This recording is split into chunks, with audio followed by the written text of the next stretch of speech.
Is anybody else seeing a half a second lag with JCal? Like a second lag? Test. 1, 2, 1, 2. From like the way his mouth moves? Well, that always happens. Oh, God, here it comes. His mouth never stops moving. Relax, Sax. Relax, Sax. Are we going? Are we recording? Oh, you ready to go? Don't lose this. Don't lose this. A+ material. Coming in hot, Sax? All right, let's go. This is Chappelle at the punchline. Let's go. Let's go. I'm ready to go. Let your winners ride. Rain Man David Sax. And instead, We open source it to the fans, and they've just gone crazy with it. love you, Besties. Queen of Quinoa. All right, everybody, welcome to episode 111 of the world's greatest podcasts, according to Slate, the podcast that shall not be mentioned by the press, apparently. What do you mean? They just did a profile on us. Well, they did. This is the conundrum. It's so much of a phenomenon that we're the number one business and the number one tech podcast in the world, hands down, that the press has a hard time giving us any oxygen because they want to hate us. They want to cover it. You're saying they take the ideas, but not the... They don't want to cite it. They don't want to cite it. They don't want to cite it. But anyway, shout out to Slate. Yeah, what I thought was interesting was the guy pointed out that we don't want to subject ourselves to independent journalists asking us independent questions. Therefore, we go direct, and that's kind of the thing nowadays. When everyone says they want to go direct, it's because they don't want to be subject to independent journalists. Well, one might ask themselves why subjects don't want to go direct. Yeah, exactly. You mean don't want to go to journalists? Yeah, because there's a specific reason why principals, the subject of stories, do not want to have the press interpret what they're saying is because they don't feel they're getting a fair shake. They feel like the words are being twisted. The challenge is that then we avoid independent scrutiny of our points of view and our decisions. No, we don't. They're constantly writing hit pieces about us. The question is, when we want to present our side of it, do we need to go through their filter or not? Why would you go through their filter when it's always going to be a hit piece? Right. Well, and they have a class hatred of technology entrepreneurs and investors. It's just you, Sax. By the way, I think No, you're right, Jake. How they don't hate you because you genuflect to their political biases. You see, if you do what SBF did, which is basically agree with all of their biases, then yes, they'll treat you better. That's the deal. That's how it works. And when you say you're referring to specific large media outlets, right, Sax? They all think the left. He's not referring to Fox and Tucker. Okay, you can name one. I'll trade you. I'll tell you what. I'll trade you Fox for MSNBC and CNN and the New York Times, the Washington Post, and the Atlantic Magazine, and on and on and on. You get a lot of mileage out of being able to name Fox. The fact of the matter is, Megyn Kelly. Mm-hmm. That's a podcaster. She's independent now. Yeah, that's true. She is You can name one. I mean, literally one outlet that is not part of this, mainstream media, and they all think the same way. There are very small differences in the way they think. It's all about clicks. It's all about clicks at this point, and it's all about advocacy journalism and advocacy. It's that combination. What you're calling advocacy is bias and activism. It's activism. That's what I'm talking about. Activism journalism. Yes. I think Draymond also highlights a really important point, which is, he started his podcast. It's become one of the most popular forms of sports media, and he can speak directly without the filtering and, classification that's done by the, journalist. And it seems to be a really powerful trend. The audience really wants to hear direct, and they want to hear unfiltered, raw points of view. And maybe there's still a role for, I think, the journalism separate from that, which is to then scrutinize and analyze and question. And it's not journalism; it's just activism. They're just activists. Look, why does anybody? There are also journalists out there, Sax, right? So actually, it depends what the topic is and what the outlet is, but. Right. Fair enough. But I would argue that most of these journalists are doing what they're doing for the same reason that we're doing what we're doing, which is they want to have some kind of influence because they don't get paid very much, right? But the way they have influence is to push a specific political agenda. I mean, they're activists. They're basically party activists. It has become advocacy journalism. Yes, that's the term I coined for it. It's advocacy journalism. Did you guys see this brouhaha where Matt Iglesias wrote this article about the Fed and about the debt ceiling? And through this whole multi-100-word, 1,000-word tome, he didn't understand the difference between a percentage point and a basis point, and then couldn't calculate the interest correctly. Yeah, I did see that. Yeah. Wow. So wait a second. You're saying the Fed's raising 25%? Yeah, And I think that's a huge difference between My mortgage is going up 25%. between a principal and an outside analyst, right? Like a principal has a better grasp typically of the topics and the material. But, the argument from a journalist, But he's considered within the journalist circle, he's considered the conventional wisdom. I get it, but the argument from a journalist is that by having that direct access, that person is also biased. Because they're an agent, because they're a player on the field, they do have a point of view and they do have a direction they want to take things. So it is a fair commentary that journalists can theoretically play a role, which is they're an off-field analyst and don't necessarily bring bias. I would argue they're less educated and more biased than we are. That may or may not be true, what the two of you guys are debating, which is a very subjective take. But the thing that is categorical and you can't deny is that there is zero checks and balances when something as simple as the basis point, percentage point difference isn't caught in proofreading, isn't caught by any editor, isn't caught by the people that, help them review this. And so what that says is all kinds of trash must get through, because there's no way for the average person on Twitter to police all of this nonsensical content. This one was easy because it was so numerically illiterate that it just stood out.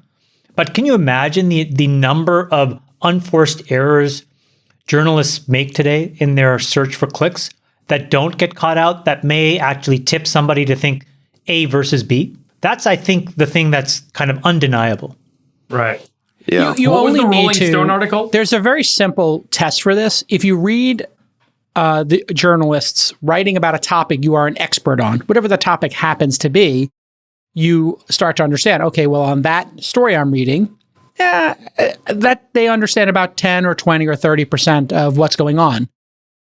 But then when you read stories that you're not involved in, you read a story about Hollywood or, I don't know, pick an industry or a region you're not super aware of, you're like, okay, well, that must be 100% correct.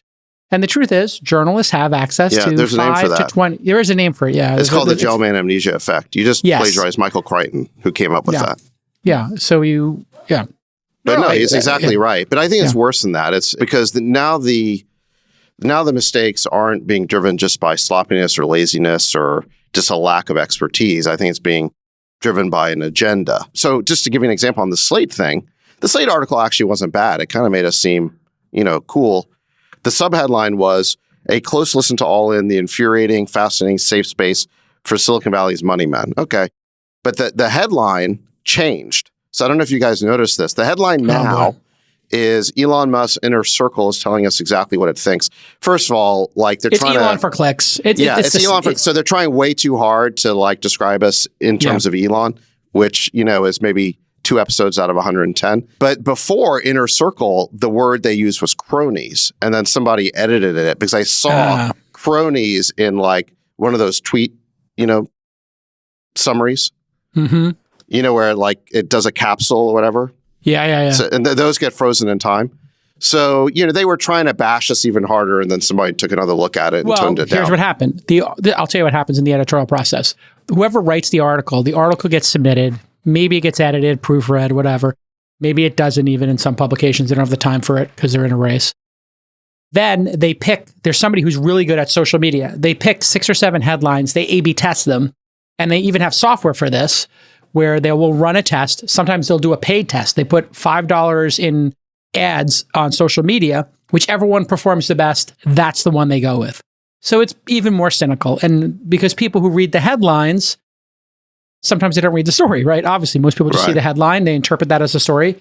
That's why I told you when they did that New Republic piece on you with that horrific monstrosity of an illustration, don't worry about it. People just read the headline. They know you're important.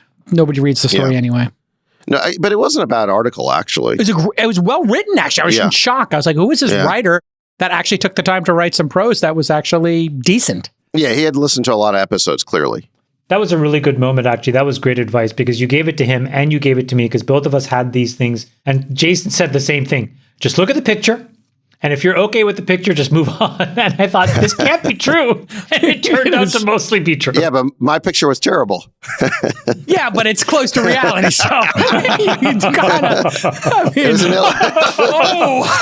Jeez. I mean, But that the just shows person who how did the ridiculous- worst there was Peter Thiel. Poor Yeah, Peter. but that just shows how ridiculously biased it is, right? My picture wasn't- Elon my look picture like wasn't so bad. Hugh Grant. Elon looks. Yeah. Pull that up one more time here. Elon looks like Hugh Grant. Actually, it's kind Yeah, he of does. He does. kind of not bad. Kind of looks Yeah. like Hugh Grant in like Notting Hill. I knew that article was going to be fine when the first, item they presented as evidence of me doing something wrong was basically helping to oust Chesa Boudin, which was something that was supported by like 70% of San Francisco, which is a 90% Democratic city. So not exactly evidence of some, let's out of look at the control headline. right-wing movement. Look at the headline. The quiet political rise of David Sachs, Silicon Valley's prophet of urban doom. I'm just letting you know, people don't get past the 6th word in the image. Yeah. It's 99% of people are like, oh my God, congrats on the, Republic article. It could have literally been Laurel, what do they call them? Laurel Ipsums, like it could have just been filler words from their second graph down and nobody would know. Yeah. But now apparently if you notice that San Francisco streets look like, Walking Dead, that apparently you're a prophet of urban doom. I mean, these people are so out of touch. I mean, they can't even acknowledge what people can see with their own eyes. That's the bias that's gotten crazy. And I don't know if you guys saw this really horrible dystopian video of an art gallery owner who's been dealing with owning a storefront in San Francisco, which is challenging, and having to clean up feces and, trash and whatever every day. And I guess the guy snapped and he's hosing down a homeless person who refuses to leave the front of his store. And you're I just saw like, that. I saw I'm that. just like, the humanity in this is just insane. Like, really, like you're hosing a human being down It's terrible. who is obviously not living a great life and is, in I can in feel for dire both of them, straits. J. Cal. I can feel for both of them. I agree that it's not good to hose a human being down. On the other hand, think about the sense of frustration that store owner has because he's watching his business go in the toilet because he's got homeless people living in front of him. So they're both like being mistreated. The homeless person's being mistreated. Say more about the store owner. Say more. The homeless person's being mistreated. The store owner's being mistreated by the city of San Francisco. Yeah. Say more about the store owner. That person's not in a privileged position. That The person store owner. probably, the store owner, he's probably fighting to stay in business. I'm just saying, I'm not saying that's right, but No, I think I'm laying the rope. No, I mean, look, I'm just saying, how this person's justified what in you're any trying way. to do, what you're trying to do is, oh my God, look at this homeless person being horribly oppressed. No, that store owner is a victim too. Yeah, there's no doubt it's Admit horrible it. to run a business. What is in that there. person supposed to do? No, wait, this is symbolic of the breaking down of basic society. Like both of these people are obviously like, it's just a horrible moment to even witness. It's like, it's like something. Jason, do you have equal empathy for the store owner and the homeless person or no? Under no circumstances should you hose a person down in the face who is homeless. Like, it's just horrific to watch. It's just inhumane. This is a human being. Now, but as a person who owns a store, yeah, my dad grew up in the local business. If people were abusing the store and you're trying to make a living and you got to clean up, whatever excrement every day, which a person is horrific. Yes. And this thing is dystopian. Look, in that moment, the empathy is not equal. I think you have more empathy, obviously, for the person on the receiving end of that hose. Okay. But in general, our society has tons of empathy for homeless people. We spend billions of dollars trying to solve that problem. You never hear a thing about the store owners who are going out of business. So on a societal level, not in that moment, but in general, the lack of empathy is for these middle-class store owners who may not even be middle class, working class, who are struggling to stay afloat. And you look at something like, what is it, like a quarter or a third of the storefronts in San Francisco are now vacant. The I'm city just has shocked this destroyed person these is businesses. running. The shocking thing is like this person is running an art gallery storefront in San Francisco. Like, why would you even bother? Why would you bother to have a storefront in San Francisco? I mean, everybody's left. It's just. What do you mean, why do you bother? If you've opened a store, what are you supposed to do? Start to code all of a sudden? Well, no, I mean, you would shut it down at some point and find an exit. And do just what? like all yeah, but a businesses store have. has large fixed costs, right? Yeah, So that what are they may be supposed an to do? investment he made 10 years ago. Exactly. At some point, you have to shut down your store in San Francisco the second you can get out The of the lease. solution to everything, JCal, isn't go to coding school online and then, I end didn't up say it working for was. Google. But moving to another city is a possibility. So true. A lot of folks in Silicon Valley, I think in this weirdly fucked up way, do believe the solution to everything is learn to code. Or It's become not- an Uber driver. Or, right? yeah, or learn to become code. a masseuse. Get a gig job. Get a gig Well, job. the guy Learn to spent code. years. The guy spent years building his retail business. I mean, the thing and then is, a homeless person camps in front, and he calls the police. The police don't come and move the homeless person. The homeless person stays there. He asks nicely to move. Customers They are don't move. uncomfortable going in the And store then- as a result. Yeah, I stopped going to certain stores in my neighborhood because of homeless tents being literally fixated in front of the store, and I'd go to the store down the road to get my groceries or whatever. Like, I mean, it's not a kind of uncommon situation for a lot of these small business owners. They don't own the real estate. They're paying rent. They've got high labor costs. Everything's inflating. Generally, city population's declining. It's a brutal situation all around. I think if everybody learns to code or drives an Uber, the problem is that in the absence of things like local stores and small businesses, you hollow out communities. Yeah. You have these random detached places where you kind of live, and then you sit in your house, which becomes a prison while you order food from an app every day. I don't think that is the society that people want. So I don't know. I kind of want small businesses to exist. And I think that the homeless person should be taken care of, but the small business person should have the best chance of trying to be successful because it's hard enough as it is. The mortality rate of the small business owner is already 90%. It's impossible in San Francisco. Let's just be honest. Like So to run a stop store, for instance. genuflecting, J-Cal. I'm not Stop trying to push genuflecting. people to Listen. Yeah, you are, because here's Wait, how am I here's- genuflecting? I'm saying the guy. I'm just shocked that the guy even has a storefront. I would have left a long you're time showing ago. a tweet that's a moment in time, and you're not showing the 10 steps that led up to it. Oh, 1,000 steps. The 5 times he called the I police to do framed something it as about it. dystopian from the lost get. customers, the stuff that listen, Freeberg and Chamath were just talking about. Or maybe there listen. was physical conflict that we didn't see in that, and he's resolving it. It's I don't not- know. Who knows, man? It's really hard to look at these videos and know what's going on. It's awful to see, but man, we don't know. It's the whole awful. thing is just And brutal. actually, you want to know another reason why we can't solve this problem? It's just the language we use around it. The fundamental problem here is not homeless. Okay? No, it's addiction. It's addiction. So Super you know this, drug. and it's mental illness. Schellenberger's done the work. It's like he said 99% of the people he talks to, it's either mental illness or addiction. But we keep using this word homeless to describe the problem. Right. But the issue here is not the lack of housing, although that's a separate problem in California, but it's basically the lack of treatment.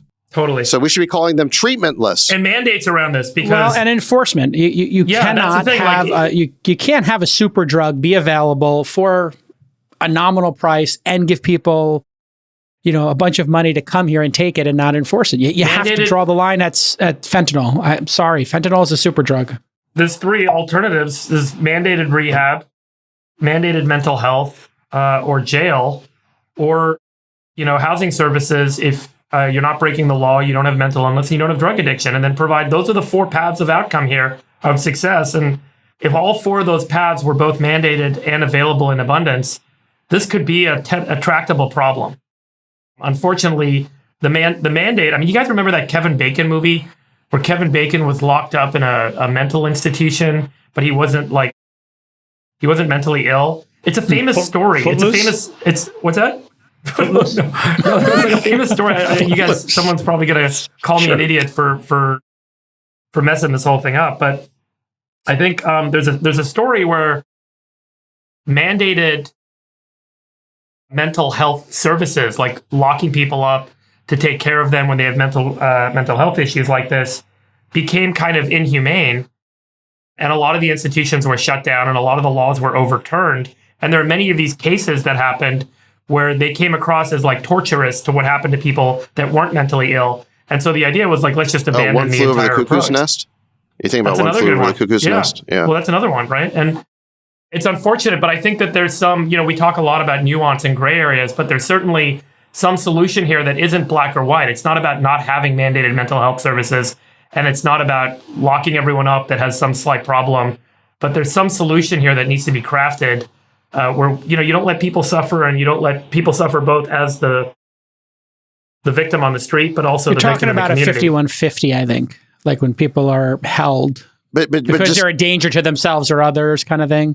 Right. But Like Jacob, it's, just think about the power of language here. If we Yes. refer to these people as untreated persons instead of homeless persons, and that Yes. was the coverage 24/7 in the media is this is an Yeah. untreated person, the whole policy prescription would be completely different. We'd realize there's a shortage of treatment. We'd realize there's a shortage of remedies related to getting people in treatment as opposed to building housing. But why? And laws that mandate it, that don't enable it. Because if you don't mandate it, then you enable the free reign and the free living on the street and the open drug markets and all this sort of stuff. There's a really easy test for this. If it was yourself and you were addicted, or if it was a loved one of your immediate family members, would you want yourself or somebody else to be picked up off the street and held with a 5150 or whatever code involuntarily against their will because they were a danger? Would you want them to be allowed to remain on the street? Would you want yourself if you were in that dire straits? And the answer, of course, is you would want somebody But what's to intervene. the liberal policy perspective on this, Jake House? So let me ask you, as our diehard liberal on the show. No, I'm not a diehard liberal. Like- no, I'm a No, he's an moderate. independent and only votes for Democrats. Please get it right. 75% of the time I voted Democrat, 25% Please get it Republican. right. Independent and votes for Democrats. Okay. 25% Republicans. Is it not that your individual liberties are infringed upon if you were to be, quote, picked up and put away? My position on it is if you're not thinking straight, you're high on fentanyl, you're not thinking for yourself, and you could lose the liberty for a small period of time, 72 hours, a week. Especially if you're a danger to somebody, yourself or other people. And in this case, if you're on fentanyl, if you're on meth, you're a danger to society. I think if more people had that point of view and had that debate, as Sachs is saying, in a more open way, you could get to some path to resolution on. Just not in San Francisco. It's not how it happens. So you guys know this. We won't say who it is, but someone in my family has some pretty severe mental health issues. And the problem is, because they're an adult, you can't get them to get any form of treatment whatsoever. Right. You only have the nuclear option. And the nuclear option is you basically take that person to court and try to seize their power of attorney, which is essentially saying that, individual liberties are gone. Yeah. And by the way, it is so unbelievably restrictive what happens if you lose that power of attorney and somebody else has it over you. It's just a huge burden that the legal system makes extremely difficult. And the problem, the law is a backstop. If the person's committing something illegal, like camping out or doing fentanyl, meth, whatever, you can use the law as the backstop, against personal liberty. law. All that person can do is really get arrested. Even that is not a high enough bar to actually get power of attorney over somebody. The other thing that I just wanted you guys to know, I think you know this, but just a little historical context is a lot of this crisis in mental health started because Reagan defunded all the psychiatric hospitals. He emptied them in California. And that compounded because for whatever reason, his ideology was that these things should be treated in a different way. And when he got to the presidency, one of the things that he did was he repealed the mental health, I think it's called the Mental Health Systems Act, MHSA, which completely broke down some pretty landmark legislation on mental health. And I don't think we've ever really recovered. And we're now 42 years onward from 1980, or 43 years onward. But just something for you guys to know that's Reagan had a lot of positives. But that's one definitely negative check in my book against his legacy is his stance on mental health in general and what he did to defund mental health. Well, let me make 2 points there. So I'm not defending that specific decision. There were a bunch of scandals in the 1970s and epitomized by the movie One Flew Over the Cuckoo's Nest with Jack Nicholson about the conditions in these mental health homes. And that did create a groundswell to change the laws around that. But I think this idea that somehow Reagan is to blame when he hasn't been in office for 50 years, as opposed to the politicians who've been in office for the last 20 years, I just think it's letting them off the hook. I mean, Gavin Newsom, 10, 15 years ago when he was mayor of San Francisco, declared that he would end homelessness within 10 years. He just made another declaration like that as governor. So I just feel like I'm not saying it's Reagan's fault. I'm just saying it's an interesting historical moment. I think it's letting the politicians off the hook. Society needs to start thinking about changing priorities. We didn't have this problem of massive numbers of people living on the streets 10, 15 years ago. It was a much smaller problem. And I think a lot of it has to do with fentanyl. The power of these drugs has increased massively. Yes. There's other things going on here. So in any event, I mean, you can question what Reagan did in light of current conditions, but I think this problem really started in the last 10, 15 years, Yes. in an order of magnitude bigger way. These are super drugs. Until people realize like these are a different class of drugs and they start treating them as such, it's going to just get worse. There's no path. Hold on. As far as I know, Reagan didn't hand out to these addicts $800 a week to feed their addiction so they can live on the streets of San Francisco. No. That is the current policy of the city. I It's hear a you. terrible policy. All I just wanted to just provide was just that color that we had a system of funding for the mental health infrastructure, particularly local mental health infrastructure, and we took that back, and then we never came forward. And all I was saying is, I'm just telling you where that decision look, I think that's originated. part of the solution here is, we're going to have to basically build up shelters. We're going to have to build up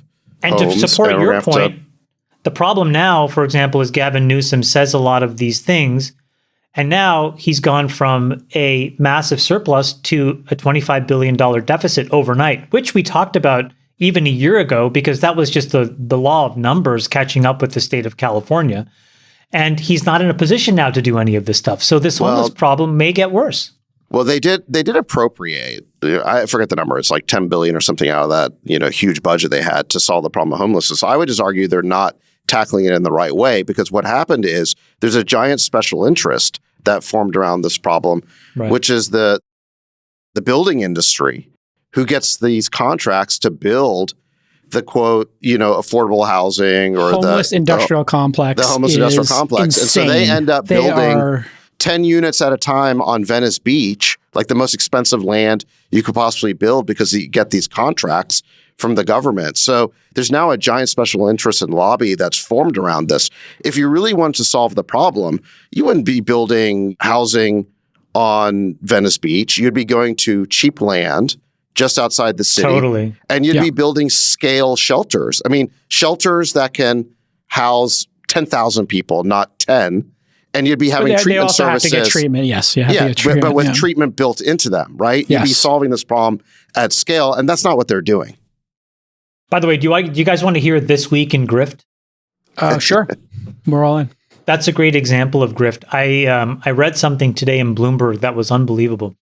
There's about $2 trillion of debt owned by the developing world that has been classified by a nonprofit, the Nature Conservancy in this case, as eligible for what they called nature swaps. So this is 2 trillion of the umpteen trillions of debt that's about to get defaulted on by countries like Belize, Ecuador, Sri Lanka, Seychelles, you name it. And what happens now are the big bulge bracket Wall Street banks and the Nature Conservancy goes to these countries and says, listen, you have $1 billion tranche of debt that's about to go upside down, and you're going to be in default with the IMF. We'll let you off the hook. And, we will negotiate with those bondholders to give them 50 cents on the dollar. But in return, you have to promise to take some of that savings and, protect the rainforest or protect a coral reef or protect some mangrove trees. All sounds good. Except then what these folks do is they take that repackaged debt, they call it ESG, they mark it back up, and then they sell it to folks like BlackRock, who have decided that they must own this in the portfolio. So it literally just goes from one sleeve of BlackRock, which is now marked toxic emerging market debt, and then it gets into someone's 401k as ESG debt. Isn't that unbelievable?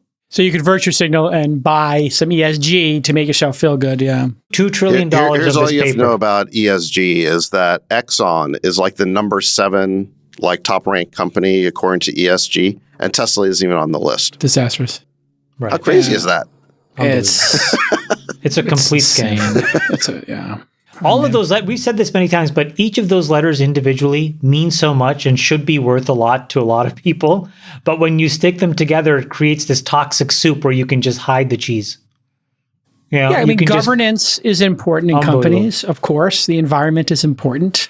Social change is important. I mean, but why are these things grouped together in this? It just perverts It's the an whole industry, thing. JCal. It's an industry of It's a consultants. grift. Absolutely. All right. Speaking of grifts, Microsoft is going to put $10 billion or something into ChatGPT. degenerate AI, as I'm calling it now, is the hottest thing in Silicon Valley. The technology is incredible. I mean, you can question the business model maybe, but the technology is pretty. Well, I mean, yeah. So what I'd say is $29 billion for a company that's losing $1 billion in Azure credits a year. That's one way to look at it.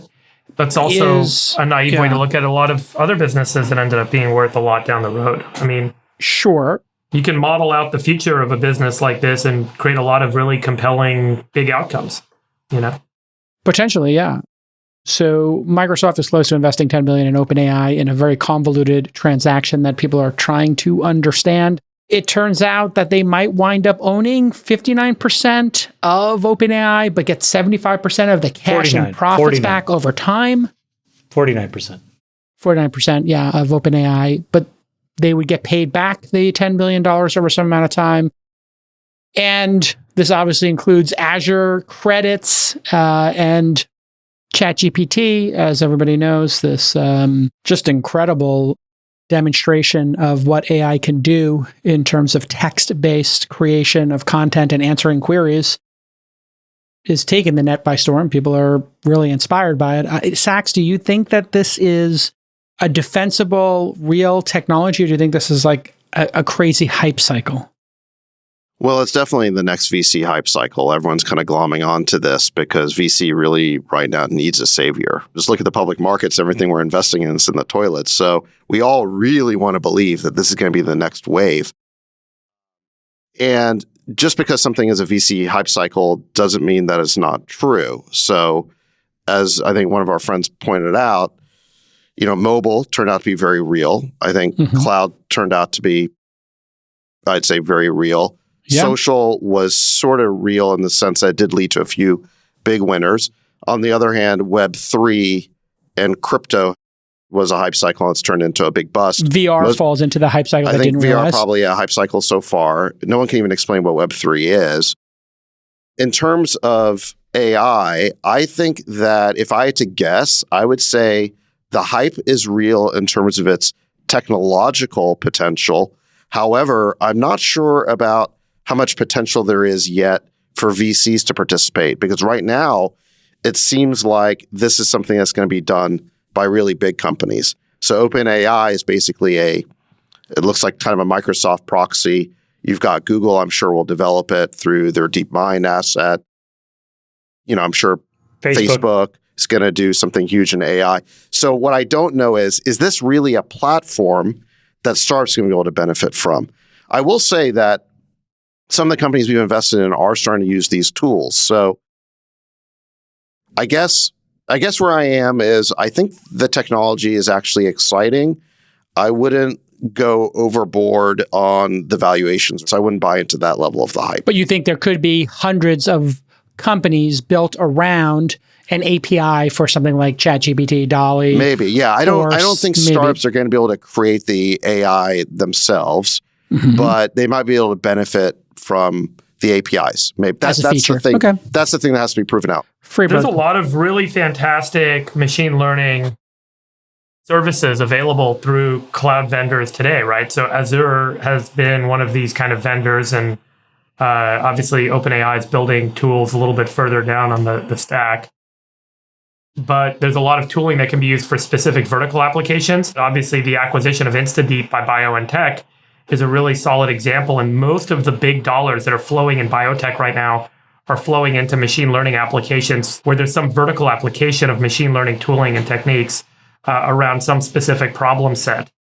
And the problem set of mimicking human communication and doing generative media is a consumer application set that has a whole bunch of really interesting product opportunities.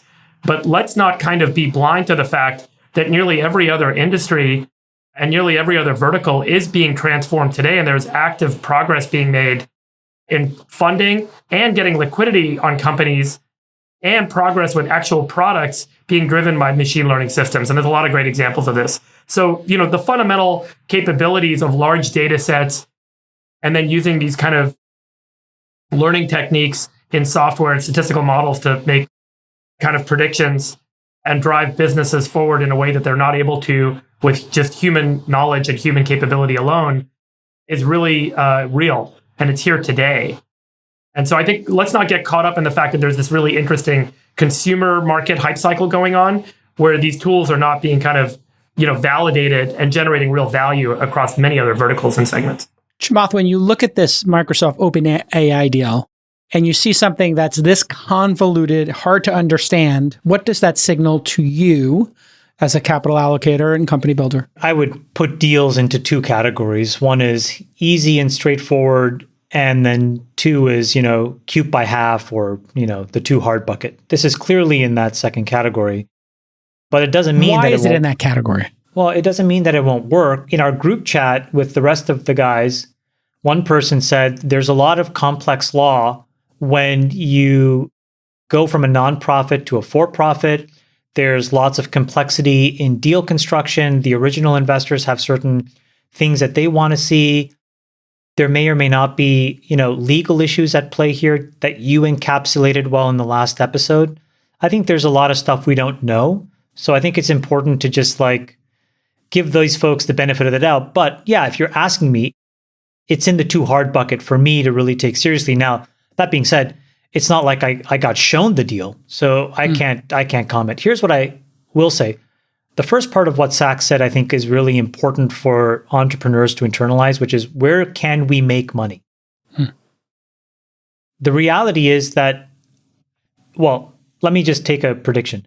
I think that Google will open source their models because the most important thing that Google can do is reinforce the value of search.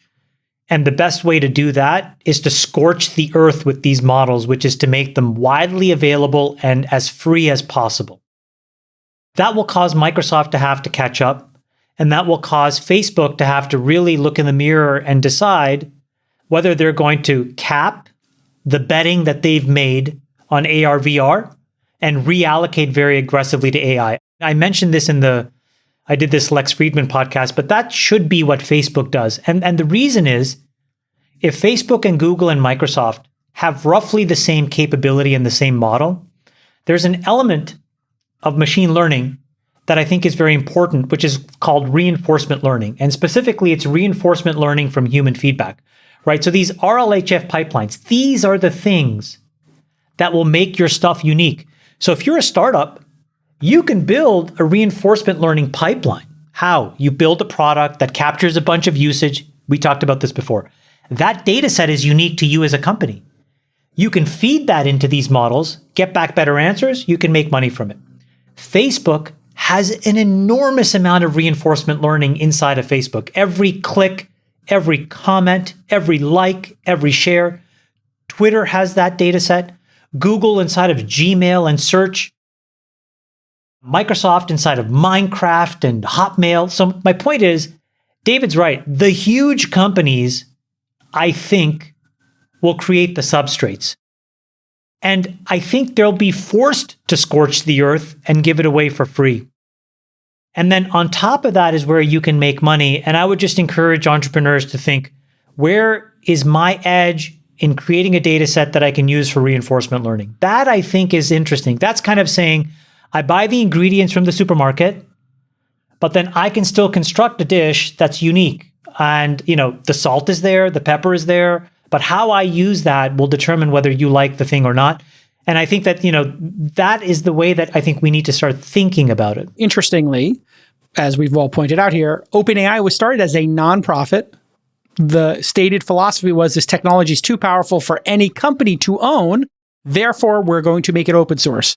And then somewhere in the last couple of years, they said, well, you know what? Actually, it's too powerful for it to be out there in the public.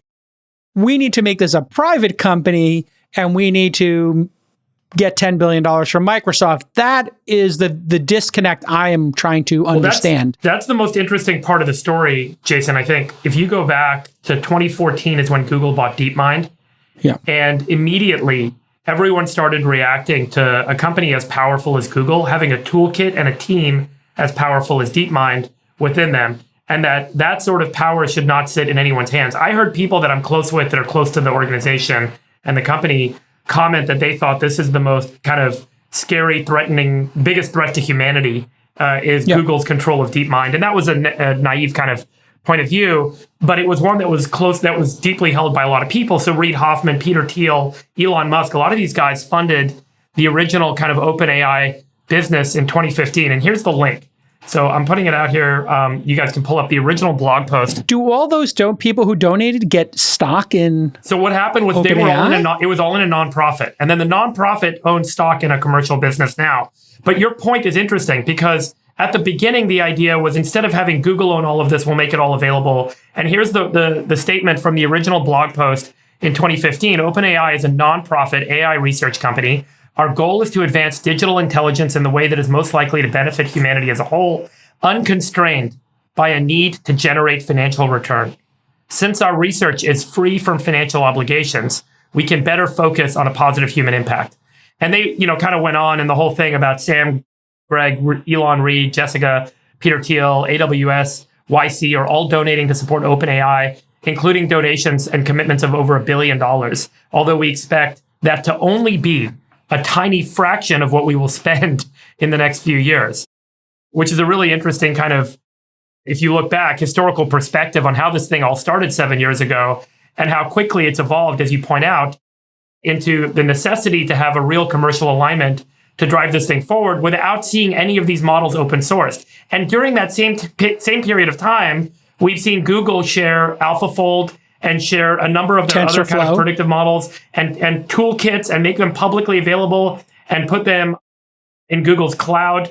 And so there's both kind of tooling and models and outputs of those models that Google has open sourced and made freely available. And meanwhile, OpenAI has kind of diverged into this deeply profitable, profit-seeking kind of enterprise model. And when you invest in OpenAI in the round that they did before, you could generate a financial return capped at 100x, which is still a pretty amazing financial return. You put $1 billion in, you can make $100 billion. That's funding a real commercial endeavor at that point. Well, and then it is the most striking question about this whole thing about what's going on in AI. And it's one that Elon's talked about publicly and others have kind of sat on one side or the other, which is that AI offers a glimpse into one of the biggest and most kind of existential threats to humanity. And the question we're all going to be tackling and the battle that's going to be happening politically and regulatory wise, and perhaps even between nations in the years to come, is who owns the AI, who owns the models, what can they do with it, and what are we legally going to be allowed to do with it? And this is a really important part of that story, yeah. To build on what you're saying, I just put in PyTorch. For people who don't know, that's another framework, PyTorch. This was, largely built inside of Facebook, and then Facebook said, "Hey, we want to democratize machine learning." And they I think they put a bunch of executives. They may have even funded those executives to go work on this open source project. So they have a huge stake in this, and they went very open source with it. And then TensorFlow, which you have an investment in, Chamath, TensorFlow was inside of. I don't have an investment in TensorFlow. We built TensorFlow. The public source came out of Google, and then you invested in another company. But we're building silicon for machine learning. That's different, right? But it's based on TensorFlow. No. The founder of this company was the founder of TensorFlow. Oh, got it. Okay. No, sorry, not of TensorFlow. Pardon me. Of TPU, which was Google's internal silicon that they built to accelerate TensorFlow. Right. If that makes sense. And so that's I don't mean to be cynical about the whole project or not. It's just the confounding part of this, of what is happening here. It reminds me, I don't know if you remember this. The biggest opportunity here is for Facebook. I mean, they need to get in this conversation ASAP. I mean, to think that, look, PyTorch was like a pretty seminal piece of technology that a lot of folks in AI and machine learning were using for a long time. TensorFlow before that. And what's so funny about Google and Facebook is they're a little bit kind of they're not really making that much progress. I mean, Facebook released this kind of rando version of AlphaFold recently. It's not that good. I think these companies really need to get these products in the wild as soon as possible. It cannot be the case that you have to email people and get on some list. I mean, this is Google and Facebook, guys. Come on. Get going. This is I think the big innovation of OpenAI, Sachs, to bring you in the conversation. They actually made an interface and let the public play with it to the tune of $3 million a day in cloud credits or costs. Which, by the way, just on that, my son was telling me, he's like, hey, Dad, do you want me to tell you when the best time to use ChatGPT is? I'm like, huh? He's like, yeah, my friends and I we've been using it so much. We know now when we can actually get resources. Oh, wow. And it's such an interesting thing where like a 13-year-old kid knows, when it's mostly compute intensive that it's unusable and when to come back and use it. When's the last time, Sachs, a technology became this mainstream and captured people's imagination this broadly? It's been a while. I don't know. Maybe the iPhone or something. Yeah. Yeah, look, it's powerful. There's no question it's powerful. I mean, I'm of two minds about it because whenever something is the hype cycle, I just reflexively want to be skeptical of it. But on the other hand, we have made a few investments in this area. And I mean, I think it is powerful and it's going to be an enabler of some really cool things to come. There's no question about it. I have two pieces of more insider information. One, I have a ChatGPT iOS app on my phone. One of the nice folks at OpenAI included me in the test flight. And it's the simplest interface you've ever seen. But basically, you type in your question, but it keeps your history.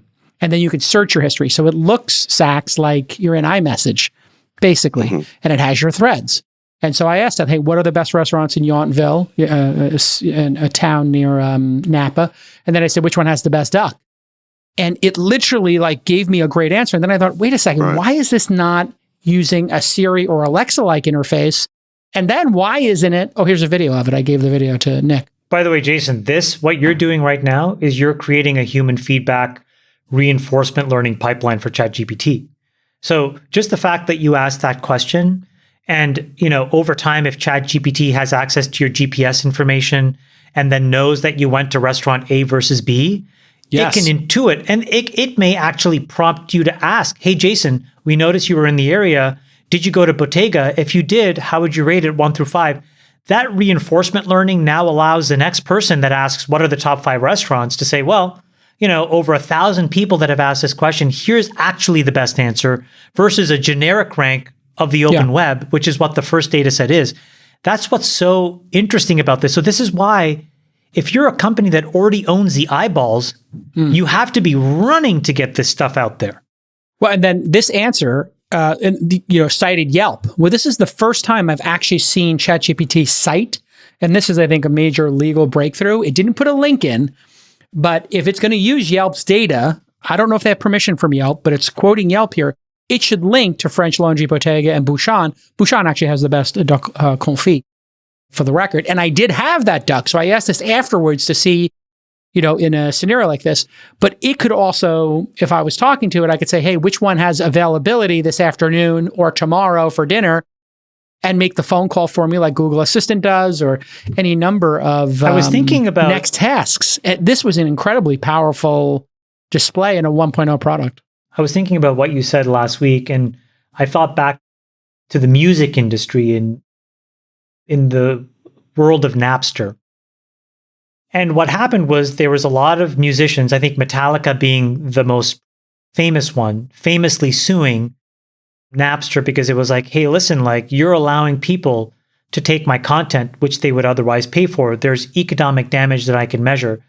That legal argument was meaningful enough that ultimately Napster was shut down. Now, there were other versions of that folks created, including us at Winamp. We created a headless version of that.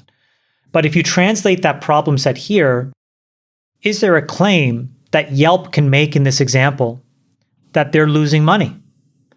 That, if you were going through Google or if you were going through their app, there's the sponsored link revenue and the advertising revenue that they would have got that they wouldn't get from here. Now, that doesn't mean that ChatGPT can't figure that out, but it's those kinds of problems that are going to be a little thorny in these next few years that have to really get figured out. This is a very if you were a human reading every review on Yelp about duck, then you could write a blog post in which you say many reviewers on Yelp say that Bouchon is the best duck. So the question is, is GPT held to that standard, or is it exactly, or something different?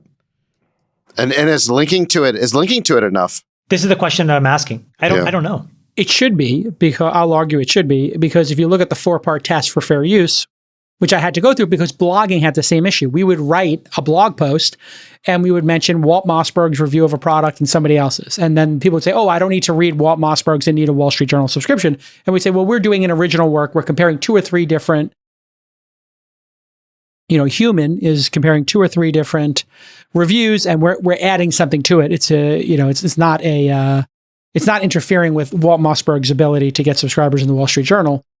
But the effect on the potential market is one of the 4 tests. And just reading from Stanford's quote on fair use, another important fair use factor is whether your use deprives the copyright owner of income or undermines a new or potential market for the copyrighted work. Depriving a copyright owner of income is very likely to trigger a lawsuit. This is true even if you are not competing directly with the original work. And we'll put the link to Stanford here.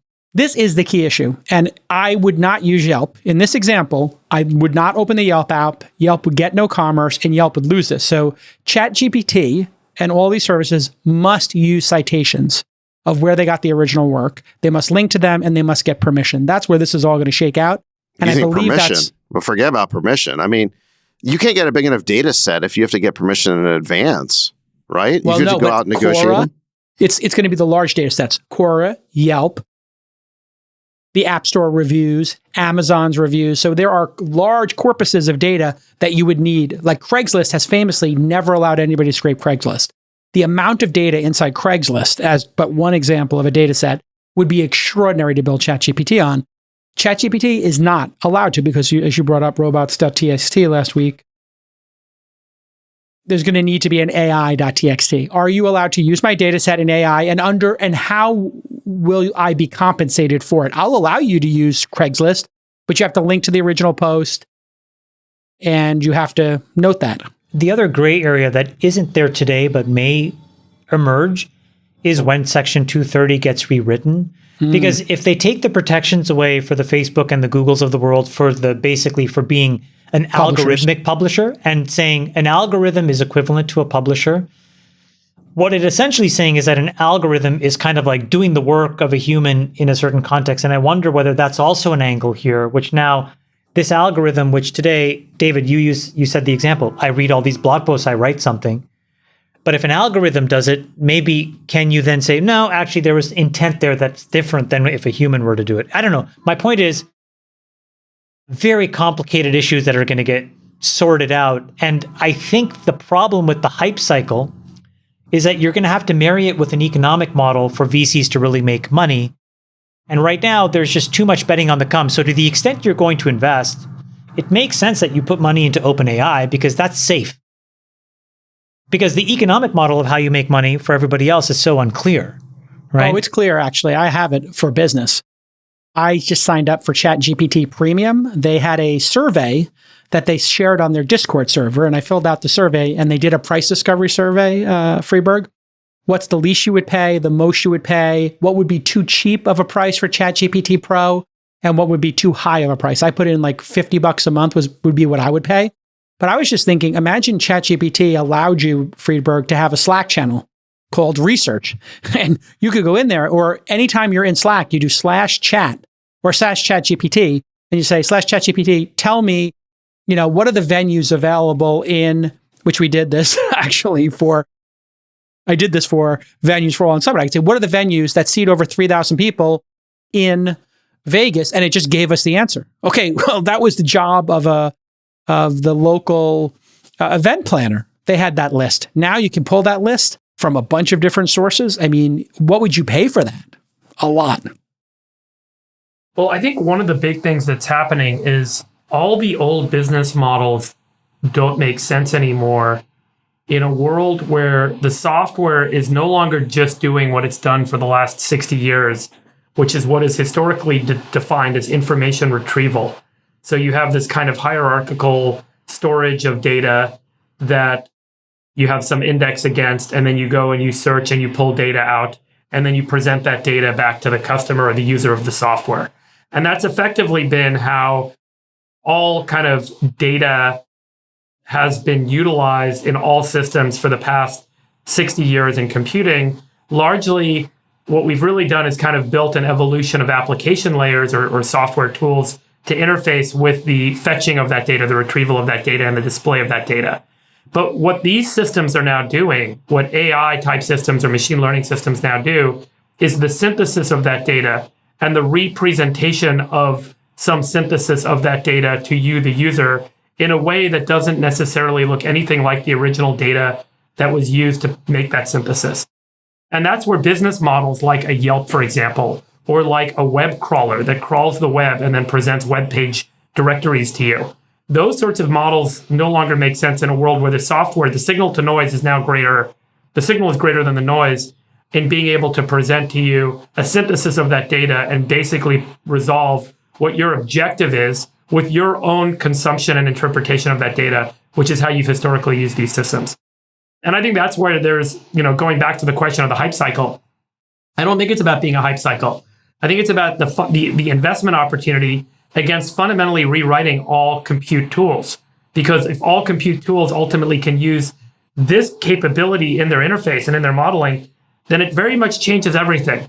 And one of the advantages that I think businesses are going to latch onto, which we talked about historically, is novelty in their data, in being able to build new systems and new models that aren't generally available. Example?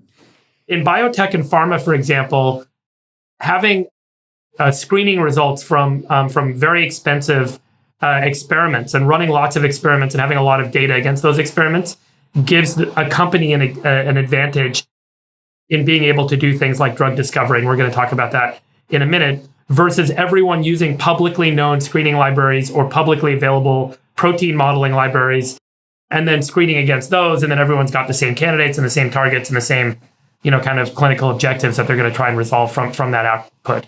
So I think novelty in data is one way that advantage kind of arises. But really, that's just kind of, where's there an edge?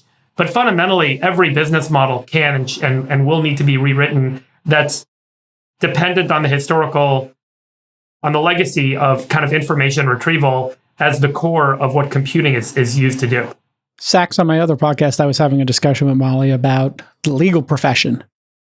What impact would it be if ChatGPT took every court case, every argument, every document, and somebody took all of those legal cases on the legal profession, and then the filing of a lawsuit, the defending of a lawsuit, public defenders, prosecutors? What data could you figure out? Just to think of recent history, you look at Chesaboudin, you could literally take every case, every argument he did, put it through it, and say, versus an outcome in another state, and you could figure out what's actually going on with this technology. Right. What impact could this have on the legal field? You are a non-practicing attorney. You have a legal degree. I never practiced, other than one summer at a law firm. But no, I think... Did you pass the bar? What's that? I did pass the bar, yes. Yeah. Yes, I did. First try. Yes, of course. First try? Of course, yeah, come on. You got to be kind of dumb to fail the bar exam. Rolling his eyes. Yes, I went to Stanford, dude. I'm rated 1800. It took 2 days of studying, come on. I may not have passed the bar, but I know a little shit. Enough to know that you can't legally... Look, I would be curious in terms of a very common question that an associate at a law firm would get asked would be something like, summarize the legal precedents in favor of X, right? And that you can imagine GPT doing that like instantly. Now, I think that the question about that, I think there's 2 questions. One is, can you prompt GPT in the right way to get the answer you want? And I think, Chamath, you shared a really interesting video showing that people are developing some skills around knowing how to ask GPT questions in the right way. Exact prompt engineering. Why? Because GPT is a command line interface. So if you ask GPT a simple question about what's the best restaurant in, Napa, it knows how to answer that. But there are much more complicated questions that you kind of need to know how to prompt it in the right way. So it's not clear to me that a command line interface is the best way of doing that. I could imagine apps developing that create more of like a GUI. So we're an investor, for example, in Copy AI, which has been doing this for copywriters and marketers, helping them write blog posts and emails. And so, imagine putting that GUI on top of ChatGPT. They've already been kind of doing this. So I think that's part of it. I think the other part of it is on the answer side, how accurate is it? Because in some professions, having 90 or 95 or 99% accuracy is okay. But in other professions, you need 6 nines accuracy, meaning 99.9999% accuracy. Okay. So I think for a lawyer going into court, you probably need, I don't know. I mean, it depends on the brief, it's a parking ticket versus a murder trial is two very different things. Exactly. So is 99% accuracy good enough? Is 95% accuracy good enough? I would say probably for a court case, 95% is probably not good enough. I'm not sure GPT's at even 95% yet. But could it be helpful? Like, could the associates start with ChatGPT, get an answer, and then validate it? Probably, yeah. If you had a bunch of associates bang on some law model for a year, again, that's that reinforcement learning we just talked about, I think you'd get precision recall off the charts and it would be perfect. By the way, just a cute thing. I don't know if you guys got this email. It came about an hour ago from Reed Hoffman. And Reed said to me, "Hey, Chamath, I created Fireside Chatbots, a special podcast miniseries where I will be having a set of conversations with ChatGPT." So you can go to YouTube, by the way, and see Reed having, and he's a very smart guy, so this should be kind of cool. And by the way, ChatGPT will have an AI-generated voice powered by the text-to-speech platform Play.ht. Go to YouTube if you want to see Reed have a conversation with ChatGPT. Well, I mean, Chamath, we have a conversation with the two Davids every week. What's the difference? We know how this is going to turn out. But actually, so synthesizing Chamath's point about reinforcement learning with something you said, J. Cal, in our chat, which I actually thought was pretty smart. Well, there's a first. Yeah. So I'm going to give you credit here because I don't think you've said it on this episode, which is you said that these OpenAI capabilities are eventually going to become commoditized or certainly much more widely available. I don't know if that means that they'll be totally commoditized or there'll be 4 players, but there'll be multiple players that offer them. And you said the real advantage will come from applications that are able to get a hold of proprietary data sets and then use those proprietary data sets to generate insights. And then layering on what Chamath said about reinforcement learning, if you can be the first out there in a given vertical with a proprietary data set, and then you get the advantage, the moat of reinforcement learning, that would be the way to create, I think, a sustainable business. Just to build on what you said, this week is the JP Morgan conference. Freeberg mentioned it last week. I had dinner on Wednesday with this really interesting company based in Zurich. And what they have is basically a library of ligands, right? And so these ligands are used as a substrate to deliver all kinds of molecules inside the body. And what's interesting is that they have a portfolio of like 1,000 of these, but really what they have is they have all the nuclear medicine about whether it works. So, they target glioblastoma. And so all of a sudden they can say, well, this ligand can actually cross the blood-brain barrier and get to the brain. They have an entire data set of that and a whole bunch of nuclear imagery around that. They have something for soft cell carcinoma. So then they have that data set. So to your point, that's really valuable because that's real work that Google or Microsoft or OpenAI won't do, right? And if you have that and you bring it to the problem, you can probably make money. There's a business there to be built. Just building on this conversation, I just realized like a great prompt engineer is going to become a title and an actual skill, the ability to interface with these Here you go. AIs. Coding and that School prompt 2.0. engineer. Well, no, a prompt engineer, somebody who's very good at talking to these, instances and maximizing the result for them and refining the results for them, just like a detective who asks great questions. That person is going to be 10 or 20 times more valuable. They could be the proverbial 10x engineer in the future as in a company. And as we talk about austerity and doing more with less, and the 80% less people running Twitter now, or Amazon laying off 18,000 people, Salesforce laying off 8,000, Facebook laying off 10, and probably another 10,000. What catalytic effect could this have? We could be sitting here in 3 or 4 or 5 years, and instead of running a company like Twitter with 80% less people, maybe you could run it with 98% less people. Look, I think directionally it's the right statement. I mean, I've made the statement a number of times that I think we move from this idea of creator economy to narrator economy, where historically it was kind of labor economy, where humans use their physical labor to do things. Then we're knowledge workers. We used our brains to make things. And then ultimately we kind of, I think, resolve to this narrator economy where the way that you kind of can state intention and better manipulate the tools to drive your intentional outcome, the more successful you're going to be. And you can kind of think about this as being the artist of the past. Da Vinci was, what made him so good was he was technically incredible at trying to reproduce a photographic like imagery using paint. And there's these really great kind of museum exhibits on how he did it using these really interesting kind of like split mirror systems. And then the artist of the 21st century, the 20th century, was the best user of Adobe Photoshop. And that person is not necessarily the best painter. And the artist of the 22nd century isn't going to look like the Photoshop expert, and it's not going to look like the painter. It's going to look like something entirely different. It could be who's got the most creative imagination in driving the software to drive new outcomes. And I think that the same analogy can be used across every market and every industry.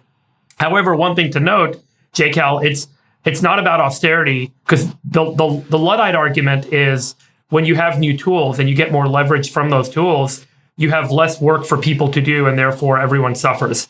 The reality is new work emerges and new opportunities emerge, and we level up as a species. And when we level up, we all kind of fill the gaps and expand our productivity and our capability set. I thought what JCal was saying was more that Google will be smaller. Didn't mean that the pie wouldn't grow. It's just that that individual company is run differently, but there would be hundreds of more companies, or thousands more, or millions more. Yeah, that's sort of, I have an actual punch up for you. Yeah. Instead of narrative, it's the conductor economy. It's you're conducting a symphony. Ooh, a punch up. Punch up there. But I do think like there's gonna be somebody who's sitting there like, remember Tom Cruise in Minority Report as a detective was moving stuff around with a interface, with the gloves and everything. This is kind of that manifested. You could, even if you're not an attorney, you could say, hey, I want to sue this company for copyright infringement. Give me my best arguments. And then on the other side, say, hey, I want to know what the next 3 features I should put into my product is. Can you examine who are my top 20 competitors? And then who have they hired in the last 6 months? And what are those people talking about on Twitter? You could have this conductor, who becomes really good at that. Well, the leveling up, massive amounts of tasks. Yeah, the leveling up that happens in the book Ender's Game, I think, is a good example of this, where the guy goes through the entire kind of ground up, and then ultimately he's commanding armies of spaceships in space, and his orchestration of all of these armies is actually the skill set that wins the war. Yeah. Freeberg, you predicted that there would be like all these people that create these next-gen forms of content. But I think this Reid Hoffman thing could be pretty cool. Like, what if he wins a Grammy for his, computer-created podcast miniseries? That's what I'm saying. The thing I'm really excited about, when's the first AI novel going to get published by a major publisher? I think it happens this year. When's the first AI symphony going to get performed by a major symphony orchestra? And when's the first AI-generated screenplay get turned into an AI-generated 3D movie that we all watch? And then the more exciting one, I think, is when do we all get to make our own AI video game where we instruct the video game platform what world we want to live in? I don't think that's happening for the next 3 or 4 years. But when it does, I think everyone's got these new immersive environments that they can live in. I have a question. When I say live in, I mean video game wise. Yeah, sorry, go ahead. When you have these computer systems, just like to use a question of game theory for a second, these models are iterating rapidly. These are all mathematical models. So inherent in, let's just say the perfect answer, right? Like if you had perfect precision recall, if multiple models get there at a system-wide level, everybody is sort of like, they get to the game theory optimal. They're all at Nash equilibrium, right? All these systems working at the same time. Then the real question would then be, what the hell do you do then? Because if you keep getting the same answer, if everybody then knows how to ask the exact right question, and you start to go through these iterations where you're like, maybe there is a dystopian hellscape where there are no jobs. Maybe that's the Elon world, which is you can recursively find a logical argument where there is no job that's possible, right? And now I'm not saying that path is the likely path, but I'm saying it is important to keep in mind that path of outcomes is still very important to keep in the back of our mind as we figure these things out. Well, Freeberg, you were asking before about this, will more work be created? Of course, artistic pursuits, podcasting is a job now, being an influencer is a job, yada, yada, new things emerge in the world. But Here in the United States in 1970, I'm looking at Fred. I'm looking at the St. Louis Fed. 1970, 26.4% of the country was working in a factory, was working in manufacturing. You want to guess what that is in 2012? Sorry, 10%. what percentage? It was 26% in 1970, and in 2015, when they stopped the percentage in manufacturing in the United States, they discontinued this. It was at 10. So it's possible we could just see, the concept of office work, the concept of knowledge work is going to follow, pretty inevitable, the path of manufacturing. That seems like a pretty logical theory, or no? I think we should move on. But yes. Okay. So how would we like to ruin the show now? Should we talk about Biden and the documents and ruin the show with political talk? Or should we talk about, since it's been such a great episode so far, what do we want to talk about next? I'll give you a couple I know choices. what you don't want to talk about. Selfish don't matter want to- execs are talking about productivity. Give it to him. Right. Give it to Give him. him the real Jacob. meat. We all know. Apple Cash J-Cal. buybacks, air glasses. Hold on a second. We all know, J-Cal, that according to you, when a president Here we go. is in possession of classified documents in Yes. his home Yes. that apparently have been taken in an unauthorized manner, basically stolen, he should Yes. have his home raided by the FBI. Almost. Close. Close. So anyway, the Biden, as of the taping of this, has now said there's a third batch of classified documents. This group, I guess there was one at an office, one at a library. Now this third group is in his garage with his Corvette. Certainly not looking good. Independent. They say that in his defense, they say the garage was locked, meaning that you could use a closed. garage door opener to garage door to open or press. close it. Yes. So it was locked when closed. So Okay. pretty much as secure as the documents at Right. Mar-a-Lago.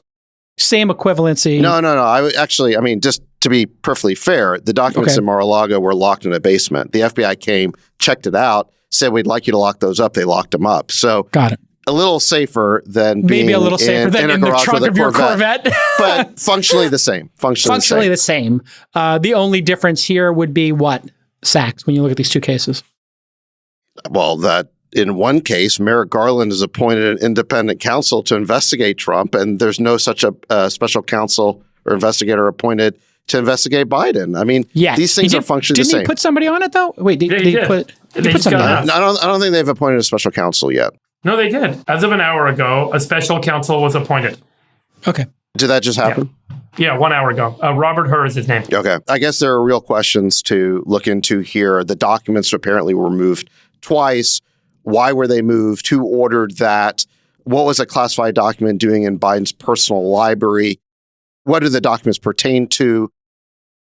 Do they touch on the Biden family's business dealings in Ukraine and China? So there are real things to look into here. But let me just take a step back. Now that the last three presidential candidates have been ensnared in these classified document problems, remember, it's Biden now and then Trump and Hillary Clinton before Trump. I think it's time to step back and ask, are we overclassifying documents? I mean, are we fetishizing these documents? Are they all really that sensitive? It seems to me that we have an overclassification problem, meaning that ever since FOIA was passed, the Freedom of Information Act, the government can avoid accountability and prying eyes by simply labeling any document as classified. So overclassification was a logical response by the permanent government to the Freedom of Information Act. And now it's gotten to the point where just about everything handed to a president or vice president is classified. So I think I can understand why they're all making this mistake. And I think a compounding problem is that we never declassify anything. There's still all these records from the Kennedy assassination that have never crazy. been declassified. They're supposed to have declassified these. The CIA keeps filibustering on the release of the JFK assassination documents, and they've been told they have to stop and they have to release them, and then they keep redacting stuff, which is making it. I mean, I hate to be a conspiracy theorist here, but what are they trying to cover up? I mean, this is a long time ago. That's the only way to interpret it. But even for more mundane documents, there are very few documents that need to be classified after even, say, 5 years. You could argue that we should be automatically declassifying them after 5 years unless they go through a process to get reclassified. I mean, I'd say like, just you guys in business, I know it's not government, in business, how many of the documents that you deal with are still sensitive, are trade secrets 5 years later? Certainly 20 years. Certainly 20 years later, they're not, right? Like in almost all cases. No, but I would even say like 5 years. I mean, the only Coca-Cola documents, formula. the only documents in business that I think I deal with that you could call sensitive are the ones that pertain to the company's future plans, right? Because you wouldn't want a competitor to get those. Yeah, there's a handful of things, legal right? issues, yeah. Even cap table is not that sensitive because by the time you go public, it's legally has to be public. Yeah. So, it's on Carta. So at some point, like there's 100 people who have that. I mean, it's exactly. So like in business, I think our experience has been there's very few documents that stay sensitive that need to remain secret. Now, look, if Biden or Trump or whoever, they're reviewing the schematics to the Javelin missile system or to, how we make our nuclear bombs or something, obviously that needs to stay secret forever. But I don't believe our politicians are reviewing those kinds of documents. Well, I mean, we both... I don't really understand what it is that they're reviewing. Why are they keeping them? That needs to be classified 5 years later. And why are they keeping them was the issue we discussed previously. We actually agreed on that. I think they're just keeping mementos. I think there's a simple explanation for why they're keeping them, Jason, which is that that everything is more classified and there's a zillion documents. And if you look, like both Biden and Trump, these documents were mixed in with a bunch of personal effects and mementos. My point is, if you work in government and handle documents, they're all classified. So, and if the National Archive asks for them back, or you find them, you should just give them back. I mean, that's going to wind up being the rub here. Fine, Trump enough, didn't give them back, and Biden did. So that's the only difference here. Really. Well, no. Hold on. The FBI went to Trump's basement. They looked around. They said, put a lock on this. They seemed to be okay with it initially. Then maybe they changed their minds. I don't know. I'm not defending Trump. No, it's pretty clear that he wouldn't give them back. Yeah. That was the point I'm making is that now that Biden, Trump, and Hillary Clinton have all been ensnared in this, is it time to rethink the fact that we're overclassifying so many documents? I mean, just think about the incentives that we're creating for our politicians. Okay, just think about the incentives. Number one, never use email. Remember Hillary Clinton and the whole email server? Yeah. You got to be nuts to use email. Number two, Trump never touch a document. Never touch a document. Never let anyone hand you a document. Flush them down the toilet. Never let anyone hand you a document. Trump's flushing documents down the toilet. If you're a politician, an elected official, the only time you should ever be handling anything is go into a clean room. Right. Make an appointment, go in there, read something, don't take notes, don't bring a camera, and then leave. I mean, this is no way to run a government. It's crazy. Who does this benefit? Hold on. Who does this benefit? It doesn't benefit our elected officials. It makes it almost impossible for them to act like normal people. That's swamp. It benefits the insiders, the permanent government. You're missing the most important part about the sacks. This was, if you want to go into conspiracy theories, this was a setup. Biden planted the documents. Here we go. So that we could create the false equivalency and start up Biden versus Trump 2024. This ensures that now Trump has something to fight with Biden about, and this is going to help Trump. Because they're both tainted, equally tainted from the same source. They are equally tainted now. But it puts Trump in the news cycle. No, I think it's the opposite. I think Merrick Garland now is going to have to drop the prosecution against Trump for the stolen documents, or at least that part of what they're investigating him for. They might still investigate him over January 6th or something. They can't investigate and Trump Georgia. over documents Those two now. Seems more sticky, yeah. I agree with that, actually. I think it's going to be hard to do. But my point is, just think about, look, both sides are engaged in hyperpartisanship. The way right now that the conservatives and the right, they're attacking Biden now for the same thing that the left was attacking Trump for. My point is, just take a step back and again, think about the incentives we're creating about how to run our government. You can't use email and you can't touch documents. And everything's an investigation official. The second you get out of office. And by the way, don't ever go into politics if you're a business person, because they'll investigate every deal you ever did prior to getting into politics. I mean, So just what are think you about going the to do? incentives. What are you going to do when you try to get your treasury position? What's going You to got to happen? be nuts. You got to be nuts to go into So government. you're not going to take a position in My point DeSantis' is cabinet? that the Washington insiders, by which I mean the permanent Washington establishment, i.e. the deep state, they're creating a system in which they're running things and the elected officials barely can operate like normal functioning humans there. Interesting. That's what's going on. I heard a great rumor. This is total gossip mongering. Oh, here we go. That, one of Ken Griffin's best out is to get DeSantis elected so that he can become Treasury Secretary. I mean, Ken Griffin would get that if he wanted it. And then he would be able to divest all of Citadel tax-free. So he would mark to market like $30 billion, which is a genius way to go out. Now, then it occurred to me, oh my God, that is me and Sachs's path too. With a lot less money, but the same path. Wait, why would it be tax-free? When you get appointed to those senior posts, you're allowed to either stick it in a blind trust or you can sell with no capital gains. What? Yeah. What? Yeah. Well, because they want you to divest They want you anything that unconflicted. anything that presents a conflict, they want you to divest. And so the argument is if you're forced to divest it to enter a government, you shouldn't be forcibly taxed. Wait, if I on become it. mayor of San Francisco or Austin, No, I can no, divest? federal Cabinet. government. When It's you like become cabinet. Secretary of Transportation, Jake Hall, you can do that. Oh, I'm qualified for that. Yeah. I take the bus. I got an electric bike. To answer Freeberg's point, I think Citadel Securities, there's a lot of folks that would buy that because that's just a securities trading business. And then Citadel, the hedge fund, probably something like a big bulge bracket bank or Blackstone. Probably Blackstone, in fact, because now Blackstone can plug it into a $1 trillion asset machine. I think there would be buyers out the door. This is an incredible grift. Now I know why Sachs. It's not a grift at all, but it's an incredible. Oh, come on, man! A cabinet position for no cap gains? Well, that's not a grift. That's like those are the laws. They force you to sell everything. Feels grifty and to then me. and then you do public service. I think you're misusing the word to continue to genuflect to the left leaning. No, I'm not genuflecting. I think you're being a little defensive because you see this as a bad. that or you're dumb. Pick one. I'm not stupid, man. I know a grift when I see it. You take a cabinet position. Sachs, would you don't take a pay cap cabinet position? gains. Would you be Secretary of the Treasury? Where does that exist? Yeah, Sachs, if you were asked to serve, Look, any normal person who wants to serve in government, you can't use email and you can't touch a document. And every deal you've ever done gets investigated. That's Why a the yes. hell would you want to That's do a it? yes. Yes. Why would you That's want to a- do it? I mean, that's a offsetting yes. that, you get to divest tax-free. Methink thou doth protesteth too much, David Sachs. The fact that you two know this rule and What do you mean? It's Freeberg and I well-known. don't.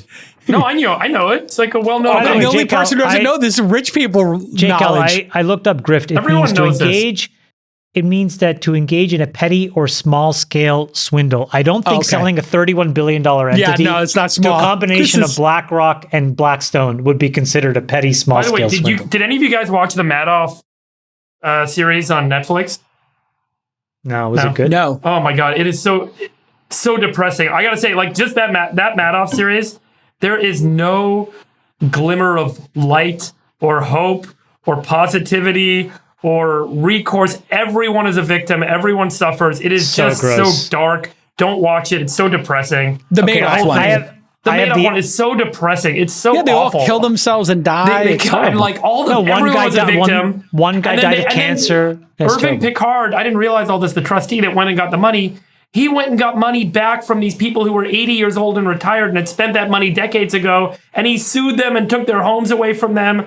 And no one and they had no idea one that they won. were part of the scam. No one won. It was a Well- brutal, awful whole thing. Yeah. The You whole know thing what was they so said? sad. By the way, that's going to be really interesting as we enter this SBF trial because 100%. 100%. that is the that is what happens if you got. And that's why Yeah, the but Southern District of New York said that this case is becoming too big for them because all the places that SBF sent money, all those PACs and all those political donations, Semaphore. they have to go and investigate where that Politico. money went and see if they can get it back. And it's going to open up an investigation into each one of these campaign finance and election and kind of interfering Wait, no, not actions that were taken. Politico. ProPublica. Sorry, ProPublica. Yeah. on the other end of the spectrum, I did watch this weekend Triangle of Sadness. Have you guys I watched seen it this? too. It was great. Oh my god! Okay, Triangle of Sadness is great. It's so dark. to the Davids, listen, this is one of I thought it didn't pay off the way I thought, but this is one of the best setups you'll see in a movie. So basically, it's a bunch of people on a luxury yacht. So you have a bunch of rich people as the guests. Then you have the staff that interacts with them. And this is like mostly Caucasian. And then in the bowels of the ship, what you see are Asian and Black workers that support them. Okay, so in some ways is a little bit of a microcosm of the world. Oh, I thought you were going to say a microcosm of something else. And then what happens is there's like a shipwreck, basically, right? Oh, don't spoil it. Come on. Yeah. Okay, but I'll just tell you. So the plot is you have this Caucasian patriarchy that gets flipped upside down because after the shipwreck, the only person who knows how to make a fire and catch the fish is the Filipino woman who is in charge of cleaning the toilets. So she becomes in charge. So now you flip to this immigrant matriarchy. It's a pretty great meditation on class and survival. It's pretty well done. It didn't end well, I thought. It's hard to wrap that one up. Well, you know what they say, boys. Steal a little and they throw you in jail. Steal a lot and they make you king. Famous Bob Dylan quote. There you go. All right. Well, this has been a great episode. Great to see you, besties. Austerity menu tonight, Chamath. What's on the austerity menu tonight? What are we doing? A salad, some tuna sandwiches. No, I think Kirsten is doing. I think Dorade. Dorade, yeah, that's a good fish. Jake and I once had a great Dorade in Venice. In Venice. The Dorade from Venice. That was one of the best meals we've ever had. Am I right? So good. I agree. When it's done well, the Dorade kicks ass. There's only one way to cook a Dorade. Do you know what that is? How? You gotta. It's the way they did in Venice. You gotta cook the whole fish. Yeah. Okay. She's doing that. And then after you cook the fish, then you debone it. Right. And right. Yeah, Absolutely. That's the way to do it. That was back when Sax and I used to enjoy each other's company. Before this podcast made us into mortal enemies. Jake, I'm a little disappointed you couldn't agree with my take on this document scandal. Instead of dunking in a partisan way, I tried to explain why it was a problem of our whole political system. I like your theory. I think, you keep making me defend Biden. I think Biden's a grifter. I told you these guys are grifting. I just think your party grifts a little bit more. But, compare your grift. Are we going to play Saturday after the wildcard game? Are you guys interested in playing Saturday as well? Because I got the hall pass. I can do a game on Saturday. I don't know. I have to check with my boss. Who's going to are you guys all going? Sax, are you going to come to play poker at that live stream thing for the day in LA? I doubt it. No. He doesn't want to interact with humans. That does not play well in confirmation hearings.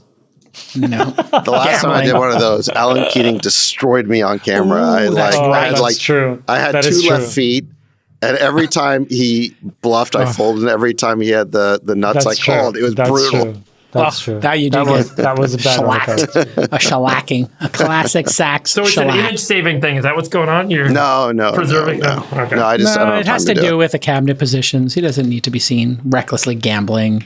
It's a bad If look. you could It's pick too any partisan. cabinet position, Sax, which one would it be? State. Treasury. State's a Say lot it, of Sax. travel. Say the State's word, a Sax. lot of travel. You never stay at home. You're always on a plane. I'll tell you, That would be good for him. That's what he's looking for. I don't know that those cabinet positions are that important. I mean, they run these giant bureaucracies that again are permanent. You can't fire anyone. So if you can't fire a person, do they really report to you? Right. This was only like Trump's idea. ceremonially. Trump's idea was put a bunch of hardline CEO type people in charge, have them blow up these things and make it more efficient. It didn't really work, did it? Yeah, well, you know why a CEO is actually in charge, like Elon, he walks in, if he doesn't like what you're doing, he'll just fire you. You can't fire anyone. How do you manage them when they don't have to listen to anything you say? That's our whole government right now. Our cabinet heads are figureheads for these departments, for these giant departments. Is that a no? Or is that a yes, you'd still take state? Look at that. See? Well, I think I have another theory. I think he's going for the ambassadorship first. What is the best ambassadorship? Well, you can't divest London, everything France, with no cap. Historically, you can tell which ambassadorship is the best one based on how much they charge for it. Yeah. So that's not an issue for you. I think London is the most expensive. I think that runs you 15 it's million. 10 million for London, 10 to 15. Yeah, but 10, the problem 15 is, million. Yeah. 10, 15 million. Yeah. That's what Sax's fourth least expensive home cost. No. You have to spend that every year to run it, Jason. You only get That's you get a nothing fixed for him. You could be the ambassador to Guinea or the ambassador to the UK. You get the same budget. Actually, what's kind of funny is I know two people who served as ambassadors under Trump, Yep. and it was really cheap to get those because no one wanted to be part of the Trump administration. But Oh, they were on fire sale, 2 for 1. They were on fire sale after because of Trump. But Who wants to be tainted? But by the way, one of them, and you can just bleep out the name, was telling me it was the best thing because he ended up selling. They already at the all-time highs to take the job. Yeah. He was like, I got to get out of all of this stuff. no, but listen, let me tell you, the ambassadorships, it was a smart trade by those guys because ambassador's a lifetime title. So you're ambassador, whatever. No one remembers was president when you were ambassador. No one cares. So you are going for the ambassador. So State, no. I think it's fair to say. I think he's going honestly, ambassadorship. I'm not interested in ceremonial things. I'm interested in making an impact. And the problem with all these positions, I mean, being a cabinet official is not much different than being an ambassador. So you're gonna enlist in the Navy? No. What has a bigger impact? Being on All In Pod or being an ambassador? Who's more influential? Sachs on the All In Pod or Beep as the ambassador of Sweden? Being on obvious. All In Pod, actually. All In Pod is more impactful. By the way, this is why I take issue with your statement about the term mainstream media, because I think you have become the mainstream media more than most of the folks that. No, we're independent media. We're independent media. Trust me, it's independent. This thing's Not hanging on by a commercial, yeah. thread. And stop genuflecting. No, it's independent. Who knows if this thing's going to last another 3 episodes? I just like saying the word genuflect. I know. You like genuflecting. I know. That is the top word of 2023 so far for me. Oh, is somebody doing an analysis with ChatGPT of the words used here? No, but Sachs brought that word up. It was just it's a wonderful word. It's not used enough. All right, everybody. We'll see you next time on the All In Podcast. Comments are turned back on. Have at it, you animals. Love you guys. Enjoy. Bye-bye. Love you, besties. Bye. We'll let your winners ride. Rain Man David Sachs. And instead, we open source it to the fans, and they've just gone crazy with it. Love you, Bestie. Queen of quinoa.